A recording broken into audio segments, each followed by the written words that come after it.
और अगर औरत मां की शक्ल में हो फिर तो जो इज्जत दीन इस्लाम ने अता फरमाई है वो कोई और तसव्वुर भी नहीं कर सकता। जन्नत 7 आसमानों से ऊपर है, सिदरतुल मुंतहा के करीब है, लेकिन करीम आका सल्लल्लाहु तआला अलैहि वसल्लम ने इरशाद फरमाया अल जन्नतु तहता अक़दाम उम्महातिकुम, जन्नत तुम्हारी मां के कदमों के नीचे है। जन्नत तुम्हारी मां के कदमों के नीचे है।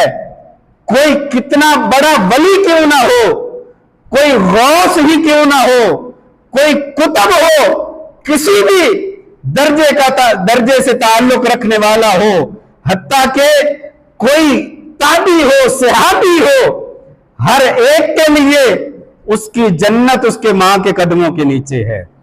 और हजरत बायजीद बुस्तामी रहमतुल्लाह ताला अलैह आपके हवाले से बड़ी मशहूर बात है, आपसे जब सवाल किया कि शेख ये तो बताएं विलायत कैसे मिली, आप इतने वली, इतने बुलंद मकाम और इतने बड़े दर्जे पर कैसे पहुंचे, और हजरत बायजीद बुस्तामी रहमतुल्लाह ताला अलैह वो पाक हस्ती है कि हर वली आपको अपना सरदार मानता है।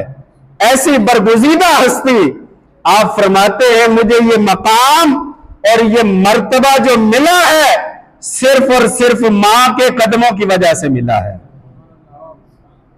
मां की खिदमत और मां के कदमों की वजह से मुझे ये मकाम और ये मर्तबा मिला।